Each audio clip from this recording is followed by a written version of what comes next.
조선야화를 찾아주셔서 감사합니다. 구독과 좋아요, 알림 설정 부탁드립니다. 옛날 조선시대 충청도의 한 시골 마을에는 구돌이라는 총각이 살았습니다. 구돌이는 부모님이 누구인지도 자신의 성도, 고향도 몰랐습니다. 나이조차 정확하지 않았지요. 그저 서너 살 먹었을 무렵 길가에 버려져 울고 있는 것을 마을 사람들이 거두어서 이 집 저 집에서 밥을 한 숟갈씩 먹여가며 키운 아이였지요. 그래서인지 구돌이는 늘 마을 전체의 머슴이나 마찬가지였습니다. 오늘은 이 집에 가서 일을 해주고 밥을 얻어먹고 방구석에서 잠을 자고 다음 날에는 다른 집에 가서 일을 하고 밥을 얻어먹는 시기였지요. 일이 없는 겨울에는 이 집 저 집을 떠돌면서 밤새 새끼를 꼬아주고 밥을 얻어먹거나 그마저도 눈치가 보이면 읍내로 나가 주막집에서 일을 하기도 했습니다. 신세는 처량했지만 덩치가 크고 힘이 세서 마을 사람들이며 읍내 사람들은 늘 구돌이를 반겼습니다. 어릴 때부터 그렇게 살아서인지 구돌이는 성격도 좋았고 아무리 억울한 일을 당해도 대드는 법이 없었지요. 야, 구돌아. 너 내일은 우리 집 와서 지붕 올리는 일 좀 하자. 아이고 일을 어쩝니까요? 내일은 최서방님 댁에 가서 김장도 파무는 일을 돕기로 했는뎁시오. 뭐? 그럼 그 다음날 오거라. 그 다음날은 윤서방 댁 가서 뒷간을 퍼서 거름밭에 가기로 했습니다요. 야, 이놈아. 그럼 어쩌란 말이냐. 나는 지붕이 다 썩도록 그냥 두란 말이냐. 설마 그럴 리가 있겠습니까요? 그럼 제가 이틀 오겠습니다요. 내일 오전에 김장독을 파묻고 와서 일을 하다가 못한 일은 그 다음날 마저 합지요. 그래? 그럼 얼른 일을 하고 와야 해. 대신 이틀 동안 저 좀 재워주세요. 네? 아이고, 알았어. 이놈아. 대신 점심은 오전에 일한 집에서 먹고 오거라. 알았느냐? 아, 그럼요. 걱정 마세요. 구돌은 그렇게 떠돌면서 고작 품삯으로 식은 밥덩이에 푸성귀가 차려진 밥으로 끼니를 때우고 구석진 방에서 하루 잠을 자는 것으로 만족했습니다. 다른 걸 바라지도 않았지요. 그러다가 이마저도 안 될 때는 마을 뒤편에 있는 버려진 집에서 겨우 몸을 뉘었지요. 버려진 데다가 담벼락이 다 허물어가는 집이었지만 그래도 아궁이에 불을 떼면 방바닥에 온기가 돌고 바람을 막아줄 벽이 있으니 구돌이는 그것으로 만족했지요. 그렇게 사는 구돌이였지만 마음씨만은 누구보다 넉넉하고 또 착했습니다. 그는 늘 사람들에게 공손했고 아이들이 자신에게 함부로 대해도 화 한 번 내지 않았습니다.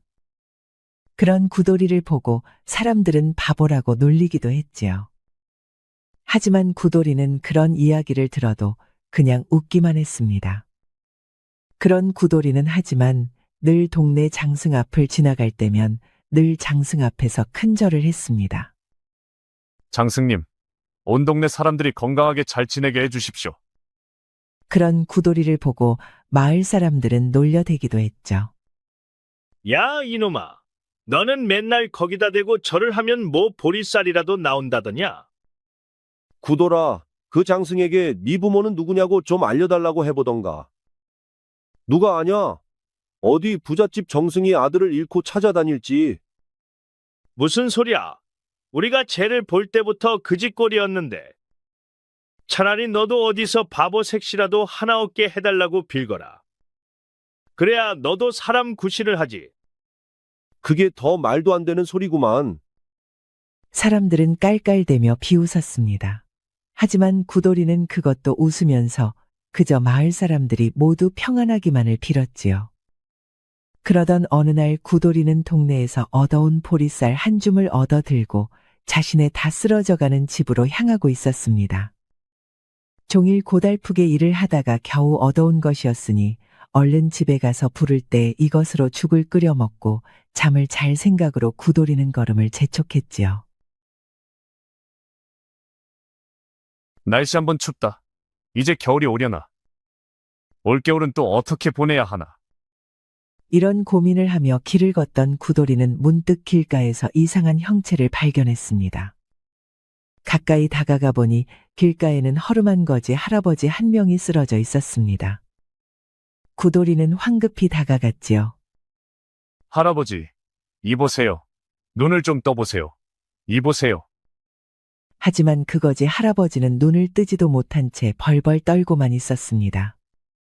이마에 손을 대보니 펄펄 끓는 열기가 느껴졌지요. 그대로 뒀다가는 밤사이 얼어 죽을 것이 뻔했습니다. 구돌이는 망설이지도 않고 바로 그 할아버지를 업었습니다. 할아버지, 조금만 기다리세요. 얼른 가십시다. 변변한 밥을 먹은 것도 아니었지만 구돌이는 기골이 장대하고 힘이 장사였습니다. 구돌이는 할아버지를 번쩍 안아들고 가서 자신의 다 쓰러져가는 초가의 할아버지를 눕히고 방에 불을 떼서 훈훈하게 집을 데웠습니다. 그리고는 보리죽을 끓여 할아버지에게 가져갔지요. 할아버지, 얼른 이거라도 좀 드세요. 어서요. 아이고, 고맙네, 고마워. 온기가 돌자 간신히 눈을 뜬 할아버지는 언제 힘없이 누워 있었냐는 듯 먹을 것을 보자 벌떡 일어나 개눈 감추듯 보리죽 한 그릇을 다 먹어 치웠습니다. 그러고도 아쉬운 듯 입맛을 다시는 걸 보고 구돌이는 자신의 몫으로 남겨두었던 죽도 아낌없이 내주었지요. 자, 이것도 더 드세요. 미안해서 이거 어쩌나. 자네 먹을 것은 있나? 저는 아까 일을 하고 배불리 저녁을 먹고 왔어요. 괜찮으니 얼른 먹고 기운을 차리세요. 고마워. 그럼 내 신세를 좀 지겠네. 할아버지는 구돌이의 목까지 전부 먹어치우고 쓰러져 죽은 듯이 잠을 잤습니다. 구돌이는 부엌으로 나와 장가지를 모아 다시 불을 떼고 그 앞에 앉았지요. 종일 아무것도 먹지 못해 배가 고팠지만 구돌이는 괜찮았습니다. 그는 부엌에서 불을 쬐다가 밝은 달빛을 바라보았지요. 오늘따라 참다리 봤구나. 오늘 하루도 저 할아버지가 무사히 잘 지내셨으니 다행이다. 그런 생각을 하던 구돌이는 자신도 모르게 까무룩하게 잠이 들었습니다. 구돌이는 문득 자신이 고래등 같은 기와집의 마당에 서 있다는 걸 깨달았습니다. 그리고 몹시 어리둥절했지요. 방금까지도 자신은 배고픔을 참으며 자신의 낡은 초가집 부엌에서 불을 떼고 있었는데 말이지요. 그때였습니다. 앞에서 누군가 다가왔지요. 이복의 구돌이. 할아버지, 이게 어찌된 일입니까? 어찌 되긴 내가 자네 소원을 들어주려고 왔지. 예? 제 소원이요? 그래, 자네는 늘 마을 사람들이 평안하기를 빌었지? 이제 자네가 나설 차례네. 제가 나서다니요? 뭐요? 자, 보게. 저기, 저 안채가 보이지? 저기가 이 집주인 외동딸이 사는 곳이라네. 자네 윤판서 댁을 알지? 아니, 윤판서라면 옆마을에서 최고로 명망 높은 신분 아닙니까요? 아는구먼. 그래? 그 윤판서의 외동딸 윤선화가 저기 살아. 저 윤낭자가 자네 짝이 될 사람이야. 예? 어찌 제가 감히... 당장 윤판서 댁으로 가서 자네가 이 윤낭자와 밤을 보냈다고 하게. 증거로 그 윤낭자 배꼽 옆에 빨간 점이 있다고도 말하고. 아니, 어찌 그런 말을... 내가 시키는 대로 하게. 그렇지 않으면 큰 화가 닥칠 거야. 하지만 구돌은 망설였습니다. 자신이 어떻게 생전 얼굴 한번 보지도 못한 지체 높은 귀한 아씨에 대해 그런 상스러운 이야기를 할까 싶었지요. 구돌이가 망설이자 할아버지가 갑자기 녹이 가득한 얼굴로 말하며 구돌이의 등짝을 후려쳤습니다. 이놈, 너는 물론이고 온 동네 사람들을 다 죽일 셈이냐? 짝 하는 할아버지의 등짝에 구돌이는 깜짝 놀라 잠에서 깨었습니다. 눈을 뜨고 보니 자신은 군부를 떼서 뜨끈하게 데워진 방 안에서 잠을 자고 있었지요. 참 이상한 꿈이다 생각하며 몸을 일으키던 구돌이는 깜짝 놀랐습니다. 등짝이 정말 누군가에게 맞은 것처럼 후끈거렸기 때문이었죠. 그리고 방 안을 둘러보던 구돌은 다시 한번 깜짝 놀랐습니다. 밤새 자신이 어버와 병간호를 하던 할아버지가 흔적도 없이 사라져 있었기 때문이었죠. 그리고 할아버지가 누워있던 자리에는 마을 어귀에 있던 장승이 떡하니 누워 있었습니다. 구돌은 소스라치게 놀랐죠. 할아버지가 아니라 장승이었다니. 내가 장승에 홀린 것이었나? 구돌은 곰곰이 생각에 잠겼습니다. 그리고 장승을 쳐다보았지요. 그 옆에는 밤새 구돌이 끓여서 대접했던 보리죽 2그릇이 그대로 남아 있었습니다. 구돌은 결심했지요. 그리고 보리죽 2그릇을 후루룩 마신 뒤 장승을 업고 집을 나섰습니다. 갑자기 구돌이가 장승을 업고 동네에 나타나자 마을 사람들은 전부 놀랐습니다. 아니 저놈이 간밤에 실성을 했나? 갑자기 왜 장승을 업고 다녀? 그것보다 저 장승을 어떻게 뽑은 게야? 끄떡도 안 하는 걸. 그것도 그거지만 저 무거운 걸 어떻게 저렇게 업고 다니지? 힘들지도 않은가 보이. 주민들이 구돌을 둘러싸고 수군거렸지만 구돌은 들은 척도 하지 않았습니다. 그리고 장승을 잇던 자리에 다시 쿵 하고 돌려놓았지요. 그리고 그 앞에서 공손하게 절을 했습니다. 할아버지, 알겠습니다. 제가 시키는 대로 해보겠습니다. 구돌은 굳은 결심을 하고 길을 나섰습니다. 옆마을 윤판서 집은 그야말로 으리으리한 기와집이었습니다. 집안을 오가는 하인들도 열댓 명은 되어 보였지요. 구돌은 마음을 굳게 먹고 외쳤습니다. 이리 오너라. 윤판서님을 만나러 왔소. 뉘시오? 뉘신데 아침 대바람부터 대감마님을 찾는 것이오? 내 윤판서 대감의 따님이신 윤선아 낭자와 혼인을 청하러 왔소이다. 대감을 만나게 해주시오. 뭐요? 뭐 이리 미친놈을 봤나? 썩 나가지 못해. 하인은 기가 막혀하며 구돌을 내쫓으려고 했습니다. 하지만 구돌의 힘을 당해내지 못했죠. 구돌은 앞을 막아서는 하인을 밀쳐내며 집 안으로 들어가 고래고래 고함을 질렀습니다. 윤대감님, 선아 낭자를 제게 주십시오. 혼인을 하려고 왔습니다. 마당에서 시끄러운 소란이 일자 방 안에 있던 윤판서도 이 소리를 들었습니다. 하지만 자신의 딸을 언급하며 소동을 피우는 것을 보고 화가 머리끝까지 났지요. 윤판서는 마당으로 나가서 하인들에게 호통을 쳤습니다. 무슨 소란이야? 왜 아침부터 거지가 와서 이 난리를 피느냐? 대감마님 죄송합니다. 갑자기 아가씨 이름을 부르면서 대감마님을 만나게 해달라고 하는 놈이 왔는데 힘이 어찌나 장사인지 도저히 저희가 막을 수가 없습니다. 뭐라, 우리 선아를 고얀 놈, 이리 데려오너라. 내가 혼쭐을 내주마.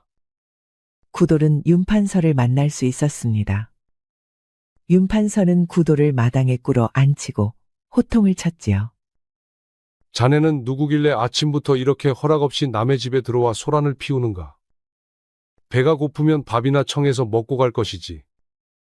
죄송합니다, 대감. 저를 대감님과 만나지 못하게 하여서 이렇게 실례를 저질렀습니다. 저는 거지가 아닙니다. 대감님의 여식인 선아 낭자와 혼인을 하려고 온 것입니다. 가소롭구나. 네가 감히 귀한 양반집 규수 이름을 입에 올리면서 욕을 보이려고 해. 당장 여기서 죽고 싶으냐? 구돌은 침을 삼켰습니다. 정말 그래서는 안 된다고 생각했지만 아직도 간밤 꿈에서 할아버지에게 맞은 등짝이 화끈거렸지요.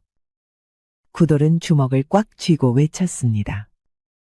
저는 선아 낭자와 오래전부터 정을 나눈 사이입니다. 구돌이 이렇게 외치자 순간적으로 정적이 찾아왔습니다. 하지만 뒤이어 모두들 그를 손가락질하며 웃었지요. 윤판서도 마찬가지였습니다. 저런 미친놈을 보았나? 야 이놈아, 우리 아이는 이 집 밖을 나간 적이 없는데 네가 무슨 수로 우리 딸이 어쩌고 한단 말이냐? 안 되겠다. 내 저놈을. 제가 이 집으로 찾아왔습니다. 뭐라? 선화낭자 방 밖에 꽃나무가 있지요. 복사꽃나무가 한 그루, 매화나무가 두 그루였습니다. 제가 그 나무에 꽃이 필 때부터 드나들었습니다. 순간 윤판서의 안색이 하얗게 질렸습니다. 하인들도 수군대기 시작했지요. 윤판서의 딸 윤선화의 거처 앞마당에는 구돌의 말대로 복사꽃 나무 한 그루와 매화나무 두 그루가 분명히 있었기 때문이었습니다. 윤판서는 다시 진정을 했습니다. 그거야 얼마든지 알 수가 있다. 그걸 가지고 어찌 증거라 하는 것이냐. 네가 정령 사대부 처녀를 농락하고도 살아남기를 바라느냐. 증거가 또 있습니다. 구돌은 눈을 꼭 감았습니다. 그리고 큰 소리로 외쳤지요. 윤낭자의 배꼽 옆에는 빨간 점이 하나 있습니다. 그건 저만 알고 있습지요. 소문은 삽시간에 퍼졌습니다. 당황한 윤판서가 하인들 입단속을 시키고 황급히 구돌을 광에 가두었지만 소문을 막을 수는 없었지요. 특히나 윤판서는 인근에서 최고 명문가에다 그 딸은 재색이 높기로 명성이 자자했습니다. 그런 미인은 본 적이 없을 정도라는 소문이 파다했기에 이 이야기는 그 동네뿐 아니라 옆 동네는 물론 온 충청도 땅에 모르는 사람이 없을 정도로 금방 퍼져나갔지요. 거기에 소문에 소문이 더해져 윤판서의 딸은 어느새 구돌의 아이까지 가진 몸이라는 소문까지 돌았습니다. 맞다니까. 그 융판서 딸이 입덧을 해서 융판서가 난리가 나서 구돌이가 잡혀간 거라니까. 지가 찾아간 게 아니라. 아니, 벌써 배가 남산만 하다던데? 아니, 근데 구돌이는 무슨 수로 그 아가씨를 꼬셨대?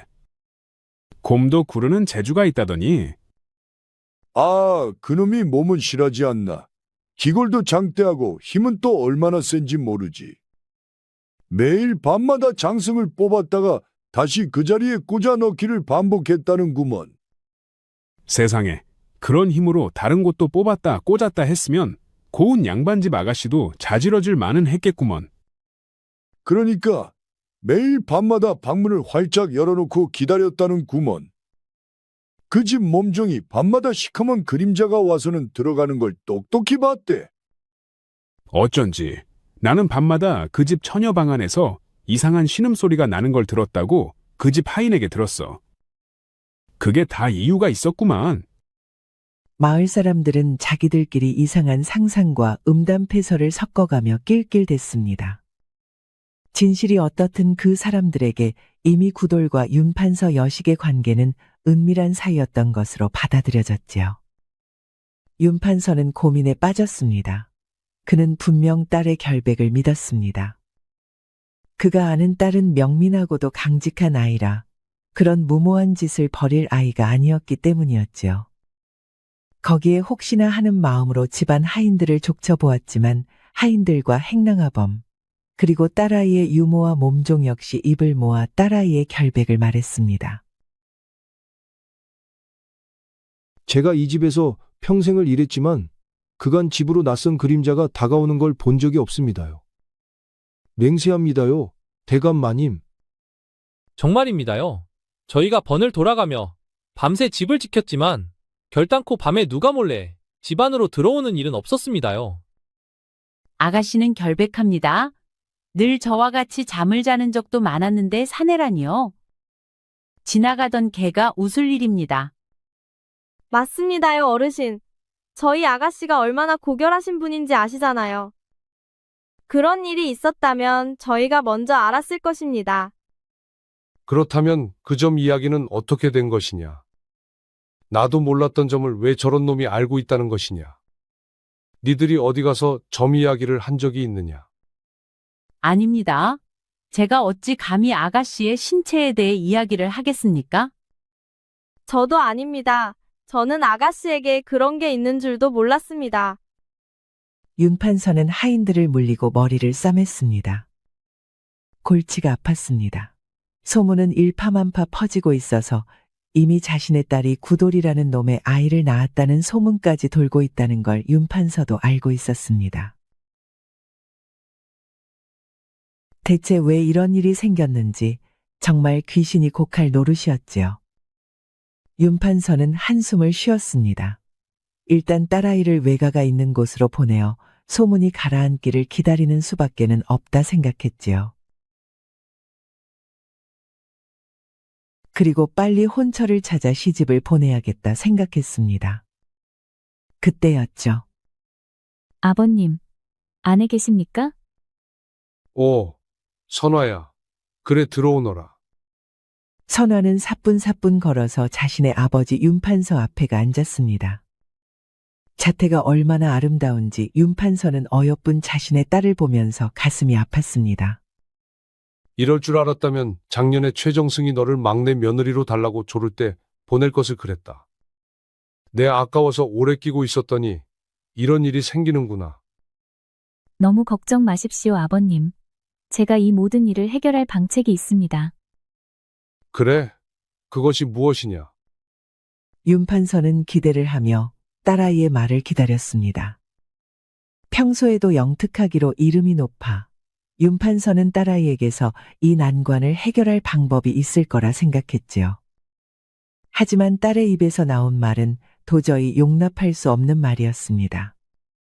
제가 그 구돌이라는 자에게 시집을 가겠습니다. 뭐라? 지금 뭐라고 했느냐? 저와 그자 사이에 이미 돌이킬 수 없는 소문이 난 것이 아닙니까? 그러니 제가 그냥 시집을 가겠습니다. 그럼 더 이상 뒷말이 없을 것입니다. 너 정말로 그놈과 무슨 일이라도 있었다는 말이냐? 아닙니다. 맹세코 저는 그놈 이름도 처음 들어봅니다. 저는 결백합니다. 그럼 되었다. 너는 당장 외가로 가거라. 가서 거기서 소식을 기다려. 내 당장 네 혼처를 알아볼 것이다. 아버님, 지금 소문이 한양까지 났습니다. 이런 상황에서 제대로 된 혼처가 구해지겠습니까? 사실이 아닌데 혼처가 안 구해질 건 무엇이냐? 너를 탐내는 사람들이 줄을 섰던 걸 모르느냐? 그들 모두 이 소문을 들었을 것입니다. 그리고 그간 혼사를 거절당한 이들이 그 누구보다 앞장서서 이 소문에 기뻐하며 더 다른 소문을 퍼뜨리고 있다는 걸 아시지 않습니까? 더 이상 말하지 말거라. 절대 저런 더러운 놈에게는 안 된다. 이런 판국에 저와 혼사를 하겠다고 덤비는 사람들은 전부 다른 속셈이 있는 사람들일 겁니다. 그런 집안에 갈 바에야 저는 차라리 저 구돌이란 놈과 결혼을 하겠습니다. 안 된다고 하지 않았느냐? 집에서 쫓겨나고 싶은 게야. 차라리 저를 내쫓아 주십시오. 허락하지 않으셔도 저는 저놈과 혼인을 하여 떠나겠습니다. 오냐, 고향껏. 네가 부모의 은혜도 모르고. 당장 나가거라. 저 거지 같은 놈과 나가서 다시는 내 눈앞에 나타나지도 말거라. 그날부로 윤판서의 딸 선화와 구돌은 집에서 쫓겨났습니다. 광에 갇혀 있다. 문 밖으로 내동댕이 치듯 쫓겨난 구돌은 윤판서의 딸 윤선화를 보고 심장이 멎는 듯 했지요. 과연 듣던 대로 천하절색의 아름다운 외모의 기품까지 갖추고 있어서 자신도 모르게 그 앞에서 구돌은 무릎을 꿇고 절을 올렸습니다. 그리고 용서를 빌었지요. 아씨, 죄송합니다. 제가 무슨 짓을 한 것인지. 하지만 선화는 방긋 웃으며 구돌을 손수 일으켜 세웠습니다. 아씨의 보드라운 손이 구돌의 팔을 잡자 구돌은 온 몸의 세포가 다 살아나는 듯 했습니다. 이러지 마시고 일어나셔요. 저와 정을 통하셨다는 분이 왜 이러십니까? 제가 죽을 죄를 졌습니다. 아씨, 됐습니다. 이 또한 운명입니다. 이제부터 부인이라고 하십시오. 예, 서방님, 자 가십시다. 일단 이 고을에서 멀리 벗어나십시다. 얼른 앞장서세요. 예, 알겠습니다. 구돌은 말 없이 길을 걸었습니다. 선화는 한양으로 가자고 했지요. 작은 짐 보따리를 품에 안은 선화는 먼 길을 걸어본 적이 없어 조금 가다 금방 지쳤습니다. 그 모습을 보고 구돌이 선화 앞에 쪼그리고 앉아 등을 내밀었지요. 업히십시오. 예? 힘드시지 않습니까? 제가 업고 모시겠습니다. 아씨, 네, 알겠습니다. 대신 저를 부인이라고 부르십시오. 그럼 업힐 것입니다. 예, 알겠습니다, 부인. 어서 업히세요. 날이 춥고 금방 해가 지니 얼른 가야 합니다. 구돌은 선화를 번쩍 업고 한양으로 부지런히 길을 떠났습니다. 중간중간 주막에 들러 식사도 해결하고 잠도 잤지요. 여비는 선화가 챙겨온 돈으로 해결을 했습니다. 이윽고 한양에 도착하자 선화는 구돌에게 놀이개 하나를 내어주었습니다. 이것을 장터에 가서 팔아오세요. 좋기 10냥은 받을 것이니 그 이하로는 절대 팔지 마세요. 알겠소, 부인. 그리고 그 돈으로 저희가 살 집을 한 채 구해오세요. 한양에서 작은 집 하나가 10냥 정도 한다고 하니 충분할 것입니다. 혹시 돈이 남으면 책도 사오세요. 구돌은 선화의 말대로 놀이개를 팔아 집을 구하고 거기서 살림을 시작했습니다. 구돌은 집 안팎을 쓸고 닦으며 가꾸었습니다. 얼마 전까지만 해도 집도 절도 없었던 몸인데 이제는 선녀 같은 아름다운 아내의 한양에 번듯한 집까지 생겼으니 이게 꿈인가 생시인가 싶었지요. 선화가 구돌을 불렀습니다. 서방님은 꿈에서 할아버지를 만나 뵈셨지요? 아니, 그걸 어떻게? 사실 저도 그날 밤 그 할아버지를 만났습니다. 뭐라고요? 그랬습니다. 구돌이 꿈을 꾸었던 그 즈음 선화는 어떤 할머니가 자신을 부르는 꿈을 꾸었다고 했습니다. 한창 잠을 자고 있는데 밖에서 자신을 부르는 부드러운 소리에 잠에서 깨어나가 보니 대낮같이 환한 마당에서 구돌과 할아버지를 보았다고도 했지요. 선화야, 선화야. 할머니는 누구십니까? 아니, 저 마당에 있는 저 사람들은 누구지요?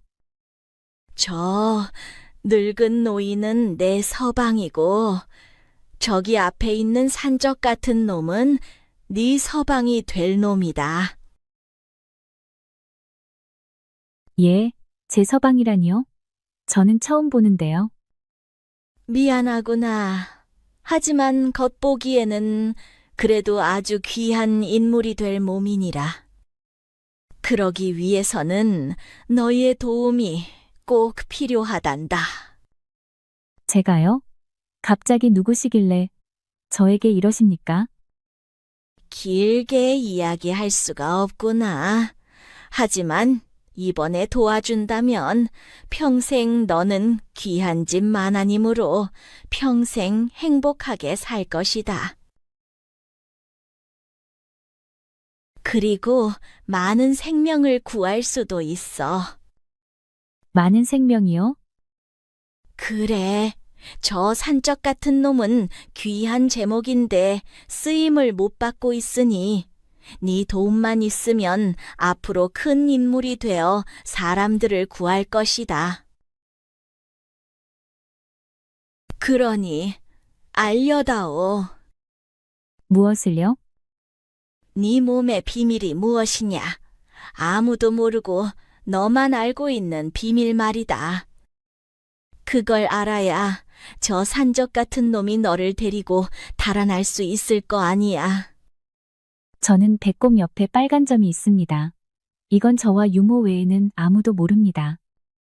고맙다.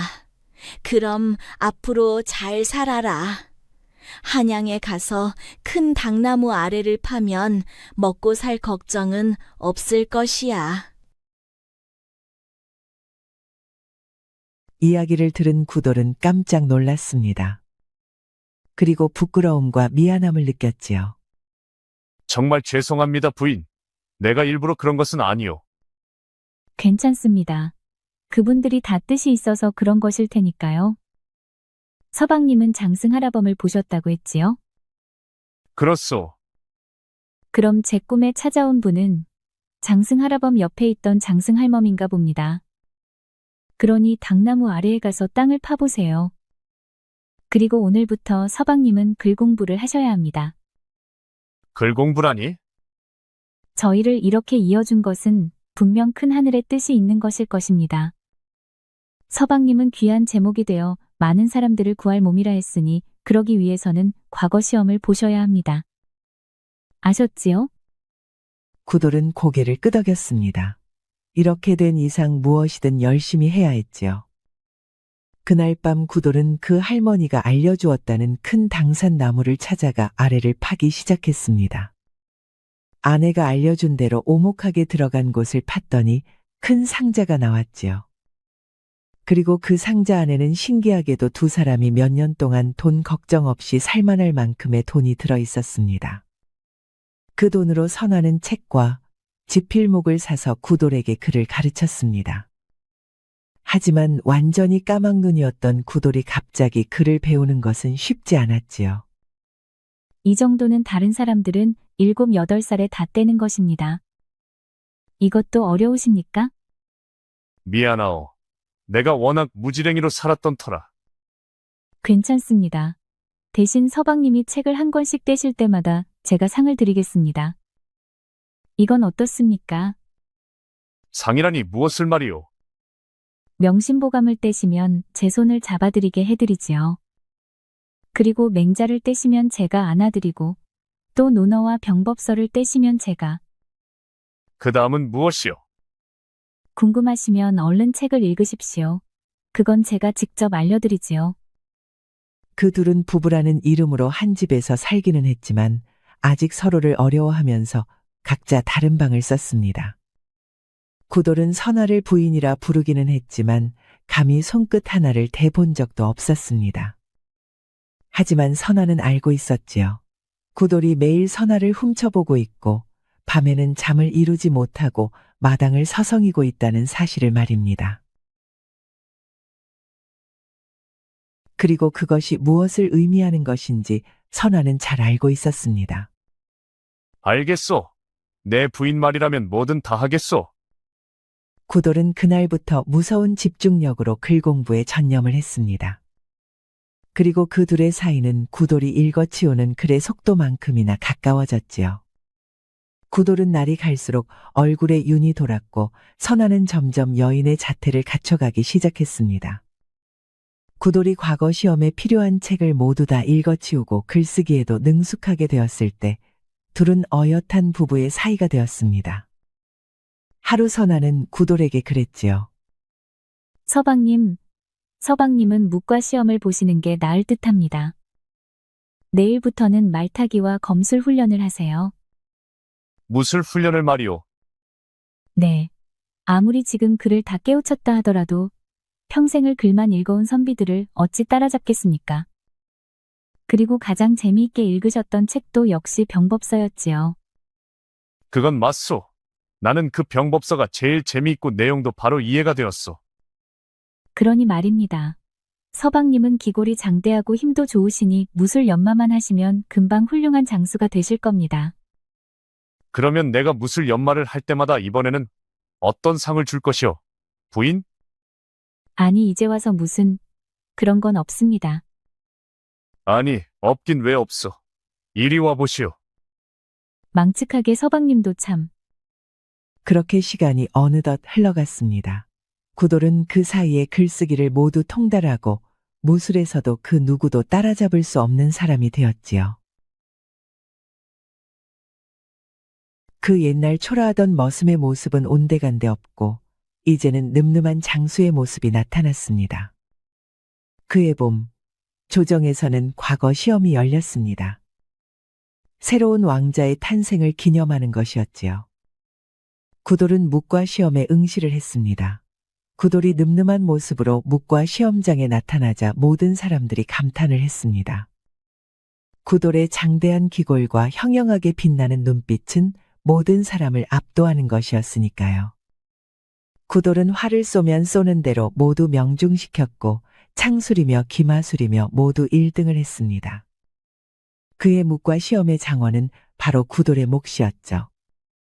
관리가 그의 이름을 불렀습니다. 우과장원은 장구돌, 장구돌 어디 있어? 여기입니다. 장구돌. 이제 장군관이 된 구돌이 관복을 받아들고 집으로 가자 선화는 눈물을 흘렸습니다. 처방님, 저는 믿었습니다. 너무나 장하십니다. 아니요. 이 모든 것이 다 부인의 덕이요. 아닙니다. 정말 고생 많으셨습니다. 그날 선화는 남편의 품에서 한참을 울었습니다. 그리고 장군관은 자신의 부임지로 떠나기 전 고향으로 내려갔지요. 이제는 장군관과 그의 어엿한 아내로 두른 마을로 금이 환영을 했습니다. 하지만 마을로 들어서기 전 장군관은 마을 주위가 조금 이상하다고 느꼈지요. 부인, 오늘은 마을로 가지 않는 것이 좋겠소. 여기 주막에서 기다리시오. 왜 그러십니까? 지나오는 길에 관청 앞을 지나는데 앞을 지키고 있는 포졸들이 없었어. 이런 일은 있을 수가 없는데. 예? 안 그래도 전하께서 충청도 쪽에서 이상한 조짐이 있다고 가는 길에 살피라 하시었다오. 그러니 일단 여기서 기다리고 계시오. 내가 옆 고을의 부사를 만나고 와야겠소. 예, 알겠습니다.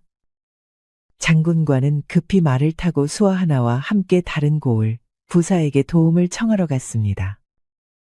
주막에서 기다리라고 했지만 선화는 아버지의 소식이 너무나도 궁금했습니다. 고향을 떠나온 지도 오래되었고 그래서 아버지가 너무나도 보고 싶었지요. 하루가 지나고 이틀이 지나도 남편이 돌아오지 않자 선화는 주막 주인에게 물었습니다. 주모, 이 아랫마을은 여전한가요? 저기 윤판서댁 소식은 아시오? 아, 윤판서 영감이요? 그 딸이 몇 년 전에 머슴과 야반도주를 했다지요. 머슴이라니, 그게 무슨 말이오? 모르시나 보네. 거기 외동딸이 머슴이랑 야반도주를 하고 윤판서 영감은 작년부터인가 아예 집 밖으로도 안 나오고 계시다오. 뭐요? 어디 아프신 거요? 우리야 모르지. 거 새로운 관찰사 영감이 먼 친척이라던데. 그나저나 새로운 관찰사 영감이 얼마나 고약한 사람인지 모르오. 저 아랫고을은 아예 사람이 못 살 곳이 되었어요. 뭐요? 사람이 못 살 곳이라니? 뭐 맨날 세금이니 뭐니 걷어가다 보니 사람들은 도망을 치고 도망친 사람들은 산적이 되어서 마을로 내려와 약탈을 하고 그러다 보니 쑥대밭이 되었어요. 몇 년 전만 해도 살만한 곳이었는데. 그 말을 들은 선화는 덜컥 걱정이 되었습니다. 이상한 관찰사 이야기도 수상했고 몇 년 동안 집 밖으로 나오지 않고 있다는 아버지도 걱정이 되었지요. 도저히 기다릴 수 없었던 선화는 몰래 주막을 빠져나와 자신의 살던 집으로 갔습니다. 그리고 조용히 집안 식구들만 알던 문을 통해 집으로 들어간 선화는 마당에 펼쳐진 모습을 보고 기절할 듯 놀랐지요. 거기에는 산적들이 우글우글했습니다. 그랬습니다. 산적들은 새로 부임하는 관찰사를 습격해 자신들이 관찰사인 척 그 고을에 들어왔던 것입니다. 그리고 그걸 알아본 윤판서를 붙잡아 감금해 두고서는 윤판서의 집과 고을 관청을 마치 자신들의 산채처럼 차지하고 앉아 행패를 부리는 중이었습니다. 그 사실을 알게 된 동네 사람들을 관청 안과 윤판서의 집에 가두어 두고 종 부리듯 하면서 자신들은 마음껏 먹고 마시는 중이었지요. 마음껏들 마시게. 여기 술과 고기를 더 가져와. 예, 두목. 이봐 빨리빨리 움직여. 아이고, 죄송합니다. 더 이상은 고기가 없습니다. 술도 다 떨어졌습니다. 뭐? 이게 죽고 싶나? 소를 더 잡아 오란 말이다. 술도 더 빚고. 나리, 살려주십시오. 그렇게 전부 다 잡아먹고 곡식도 술로 다 만들면 저희는 뭘로 농사를 짓고 어떻게 살아갑니까요? 내가 그걸 알게 뭐야. 이게 아직 정신을 못 차렸나. 저번처럼 죽도록 맞아야 말을 들을 셈이야. 선아는 황급히 터져나오려는 비명을 숨기며 몸을 감추었습니다. 그 산적들은 왜군들이었습니다. 오랫동안 산속에 숨어 살던 놈들이 이제 산속에서 먹고 살기 힘들어지자 아예 작정을 하고 한고을을 차지했던 것이지요. 그리고 조정에서는 아직 이런 사정을 알지 못하고 있었습니다. 선화는 이 사실을 빨리 알려야겠다고 생각했지요. 그때였습니다. 이리 와. 선화야. 빨리 이리로. 선화는 자신을 부르는 목소리에 정신이 번쩍 들었습니다. 멀리 담 너머에서 그 옛날 꿈에서 보았던 할머니가 자신을 부르고 있었으니까요. 선화는 서둘러 그쪽으로 달려갔습니다. 그리고 할머니의 도움으로 무사히 집을 빠져나왔지요. 할머니는 선화를 급히 산속길로 끌고 갔습니다. 여기서 기다리고 있으면 네 서방이 올 거야. 만나서 이야기를 해주고 마을 사람들을 구하면 되느니라. 할머니, 감사합니다. 할머니. 되었다. 우리 마을 사람들을 구해주니 내가 더 고맙다. 그간 고생 많았구나. 그때 저 멀리서 급히 군사들을 데리고 달려오는 무리가 보였습니다. 바로 선화의 남편인 장군관이었지요. 관청에도 산적들은 아무렇게나 늘어져 잠을 자고 관청의 곡식들을 함부로 먹어치우며 자리를 차지하고 있었습니다. 그때였죠. 꼼짝 마라. 이 나쁜 놈들. 우르르 군졸들이 산적들을 포위했습니다. 산적들은 일부는 달아나거나 반항을 했지만 모두들 훈련된 군인들에게 대항할 수는 없었지요. 그들을 모두 사로잡은 장군과는 옥에 갇혀있던 주민들을 전부 풀어주었습니다. 주민들은 모두 마당에 엎드려 눈물을 흘리며 감사를 표했습니다. 아이고 군관님, 감사합니다. 감사합니다. 이서방, 저를 모르시겠습니까? 응. 군관님이 어떻게 저를? 아니 설마 너는? 예, 저 맞습니다. 구돌이입니다. 아니, 구돌이 네가. 아니, 어떻게 군관님이 이럴 수가? 이제 걱정 마십시오. 제가 나쁜 놈들을 다 잡아드리겠습니다. 그날 밤 장군관이 된 구돌은 관청과 윤판서의 집에 갇혀있던 백성들을 모두 구해내고 산적들을 몽땅 소탕했습니다.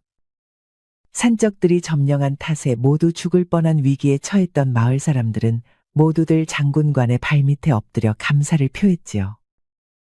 저희를 구해주셔서 정말 감사드리옵니다. 정말 감사드립니다. 군관님이 아니었으면 저는 어린 여식을 잃을 뻔했습니다. 이 은혜를 정말 어떻게 갚아야 할지 정말 감사드립니다. 무엇보다 가장 기뻐한 사람은 바로 윤판서였습니다. 산적들에게 사로잡혀 오래 갇혀있던 윤판서는 그래도 다행히 크게 상한 곳 없이 건강했습니다. 윤판서는 오랜만에 딸아이의 얼굴을 보자 크게 기뻐했지요. 선아야, 정말 네가 내 딸 선아가 맞느냐? 예, 아버님. 저 선아입니다. 죄송합니다. 아버님. 아니다. 내가 그날 너를 쫓아낸 이후로 얼마나 후회를 했는지 모른다. 정말 미안하구나. 어르신절 받으십시오. 불효한 사위가 인사드리겠습니다. 오, 장군관. 고맙네. 정말 고마워. 이렇게 듬직한 사위를 내 몰라보고. 정말 미안하네. 그들은 다시 얼싸안고 기쁨의 눈물을 흘렸지요. 세월이 흘러 구돌은 어엿한 포도대장이 되었습니다. 그는 영민하고 성품이 강직할 뿐 아니라 무예도 뛰어나 온 나라에서 칭송을 받는 사람이 되었지요. 선화는 그런 포도대장의 부인으로 집안을 잘 다스렸습니다. 둘은 훌륭한 자식들을 많이 낳아 행복한 여생을 보냈습니다. 물론 그들의 인생을 윤판서 역시 함께하며 행복한 노년을 보냈지요. 옛말의 모든 것은 돌고 도는 것이니 선행을 베풀면 반드시 그것이 자신에게 선행으로 돌아오고 악행을 베풀면 언젠가는 반드시 자신에게 불행으로 돌아온다고 했습니다. 구돌이는 그 누구보다 불행하고 가난한 삶을 살았지만 언제나 선행을 베풀고 다른 사람을 위한 마음을 가졌습니다. 어쩌면 우리가 베푼 선행은 돌아오는 것이 아니라 우리 스스로에게 우리가 베푸는 것인지도 모르지요.